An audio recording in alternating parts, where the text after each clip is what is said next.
ప్రభుత్వ పథకాల లబ్ధిదారుల ఎంపిక నేటి నుంచే జరగనుంది. అయితే ఈ ప్రభుత్వ పథకాలను ఎలా సెలెక్ట్ చేస్తారు, లబ్ధిదారులను ఎలా గుర్తించాలి అనేది కూడా చాలా రోజుల నుంచి సోషల్ మీడియాలో కానీ అటు మీడియాలో కానీ తెగ వైరల్ అవుతున్నాయి. సో అయితే అర్హులని లబ్ధిదారులుగా ఎలా గుర్తించాలనే ప్రక్రియ నేటి నుంచి రాష్ట్ర ప్రభుత్వం ఒక విప్లవాత్మకమైన నిర్ణయాలు అయితే తీసుకుందనే చెప్పాలి. నేటి నుంచే గ్రామ సభలు పెట్టి నిర్వహించాలని డిసైడ్ అయినట్లయితే తెలుస్తుంది. సో అసలు ఈ ఎంపిక ప్రక్రియ విధానం ఎలా ఉంటుంది, అర్హులను ఎలా గుర్తిస్తారు, ఏ పథకాలకు ఎలా గుర్తిస్తారు, ఎలాంటి అంశాలు దాంట్లో ఉండనున్నాయి అనేది ఈ వీడియోలో మనం తెలుసుకోబోతున్నాం. నమస్తే, వెల్కమ్ టు దిశా టీవీ. ఇందాక మనం మాట్లాడుకున్నట్లే నేటి నుంచే గ్రామ సభలు పెట్టి ఈ లబ్ధిదారుల ఎంపిక ప్రక్రియ అయితే కొనసాగుతూ ఉంది. నేటి నుంచి అంటే 21వ తారీఖు మంగళవారం అంటే 21, 22, 23, 24 వరకు గ్రామ సభలు నిర్వహించనున్నారు అధికారులు.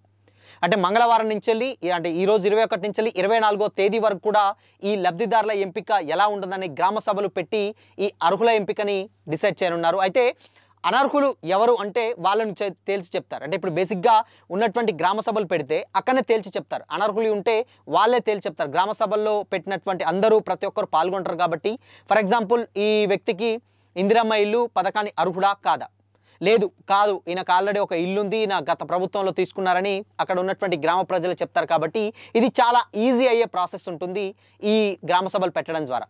మొత్తంగా 4 పథకాలకు సంబంధించినటువంటి ఈ గ్రామ సభలని నిర్వహించనున్నారు. అంటే 4 పథకాలు దాదాపు మనం మాట్లాడుకున్నట్టు 4 పథకాలకు సంబంధించినటువంటి ఈ లబ్ధిదారులు ఎలా గుర్తిస్తారు, ఆ పథకాలు ఏంటంటే ముందుగా రైతు భరోసా పథకం.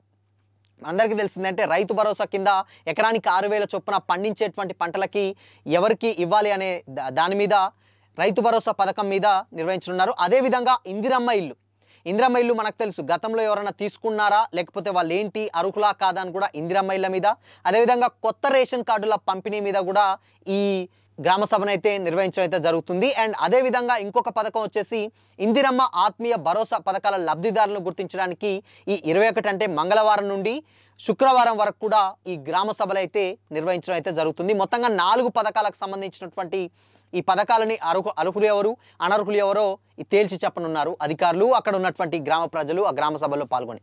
మొత్తంగా గ్రామ సభ అయిన తర్వాత అంటే 26వ తేదీ నుండి ప్రభుత్వం ఈ పథకాలను లాంఛనంగా ప్రారంభించబోతుంది. అంటే 24వ తారీఖు వరకు గ్రామ సభలు పెడతారు. దాని తర్వాత 26 నుంచి అర్హులు ఎవరు అనేది గుర్తించి ఆ అర్హులకి 26వ తారీఖు నుంచి ఈ లబ్ధిదారులను ఎవరు అనేది ఆ పథకాలను అమలు చేయనున్నట్లయితే సమాచారం. అయితే గతంలో జరిగినటువంటి కులగణన మరియు ప్రభుత్వం దగ్గర ఉన్నటువంటి పేదవాళ్ళకు సంబంధించినటువంటి డేటా ఏదైతుందో ఈ డేటా ఆధారంగా తాత్కాలికంగా లబ్ధిదారుల ఎంపిక ఎలా ఉండనుందనేది చెప్పనున్నారు. అంటే కులగణన నుంచి సేమ్ టైం ఇక్కడ ప్రభుత్వం దగ్గర గతంలో ఉన్నటువంటి డేటా ఆధారంగా ఈ లబ్ధిదారుల ఎంపిక అనేది మేజర్గా ఉండే ఛాన్స్ అయితే ఉన్నట్లయితే కనిపిస్తూ ఉంది.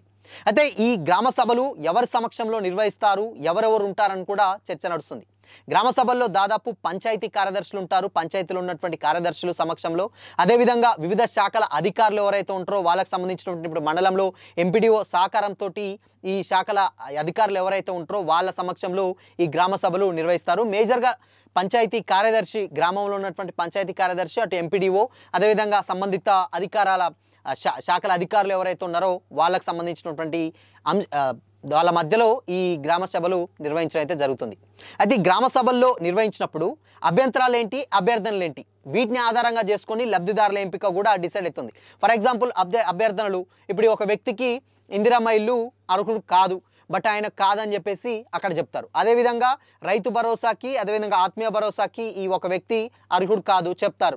లేదంటే అనర్హుడు, ఇప్పుడు ఆయన పేరు లేకున్నా కానీ ఈయన అనర్హుడు అని చెప్పినా కానీ చెప్తారనమాట. ఇప్పుడు ప్లస్ ఉంటే ప్లస్ చెప్తారు, మైనస్ ఉంటే మైనస్ చెప్తారు. ఫర్ ఎగ్జాంపుల్ ఈయన అర్హుడు కాదంటే అర్హుడు కాదు, ఈయన అర్హుడైనా కానీ ఆయన పేరు లేకపోతే ఈయన అర్హుడు అని కూడా చెప్తారనమాట. మొత్తంగా ఈ ఇప్పుడు ఈ రైతు భరోసా ఉన్న దాంట్లో కూడా పండించే భూమికి ఏదైతే ఉందో ఎకరానికి 12,000 చొప్పున, అదేవిధంగా ఇందిరమ్మ ఆత్మీయ భరోసా కింద భూమి లేని కూలీలకు 12,000,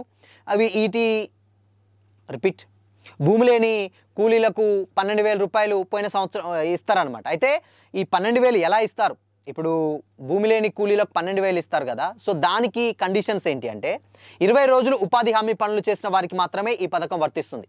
అంటే మనకు తెలుసు గ్రామాల్లో ఉన్నటువంటి ఉపాధి హామీ పనులు గత సంవత్సరం అంటే పోయిన సంవత్సరం ఎవరైతే కనీసంగా ఒక 20 రోజులు ఆ పని చేసినటువంటి వ్యక్తులు ఎవరైతే ఉంటారో ప్రజలు వాళ్ళకు మాత్రమే ఈ పథకం వర్తిస్తుంది. ఆ 20 రోజులు పని చేయకపోతే వాళ్ళకి అది వర్తించదు.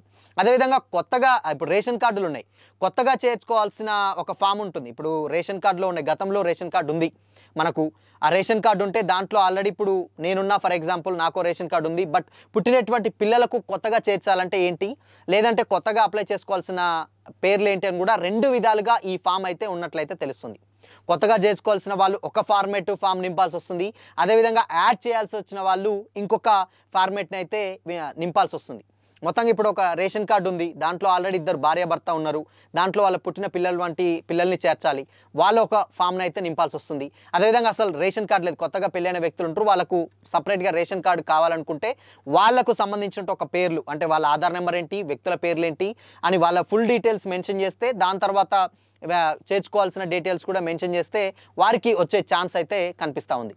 మొత్తంగా ఇప్పుడు గ్రామ సభలే ప్రత్యేకంగా చేయాల్సి అయితే ఉంటుందండి. గ్రామ సభలే మెయిన్గా దీనికి అర్హులు ఎవరు అనర్హులు ఎవరు అనేది కూడా డిసైడ్ చేసినట్లయితే తెలుస్తుంది. ఎందుకు అనంటే అక్కడ ప్రతి ఒక్కరు అటు ఇందిరమ్మ ఆత్మీయ భరోసా కావచ్చు, రైతు భరోసా కావచ్చు, ఇందిరమ్మ ఇల్లు కావచ్చు, ఈ పథకాలు ఏవైతే ఉన్నాయో ఈ పథకాలు మొత్తం కూడా అర్హులు ఎవరు అనేది గ్రామ సభల్లో పెడితే అసలు ఎవరు అనర్హులు కూడా మేము దీనికి ఎలిజిబిలిటీ ఉన్నామని చెప్పుకుంటే అక్కడే డిసైడ్ చేస్తారు. గ్రామ సభలు అనేది ఒక మంచి ఉద్దేశం అనే చెప్పాలి. ఎందుకు అనంటే అది ఎలాంటి ఫైరవీల్ కాకుండా అందరి మధ్య ప్రజల మధ్యనే ఎవరు అర్హులు ఎవరు అనర్హులు అని కూడా తేల్చి చెప్తారు. కాబట్టి ఆ గ్రామ సభలో ఒక మంచి నిర్ణయం అయితే తీసుకుంది. వాళ్ళే ఇన్ కేస్ అబ్జెక్షన్స్ ఏమైనా ఉంటే అక్కడే చెప్తారు, లేదు ఇతను అర్హుడే అంటే అక్కడే చెప్తారు. కాబట్టి జెన్యూన్గా ఈ పథకాలు ఎవరికైతే వర్తింపజేయాలో వారికి ఆటోమేటిక్గా ఒక జెన్యూన్ పద్ధతిలో వాళ్ళకు చేర్చే విధంగా అయితే ఉంటుందన్నమాట. సో ఇప్పుడు అంటే ఈరోజు 21 నుంచి 24 వరకు కూడా ఈ గ్రామ సభలు ఉంటాయి.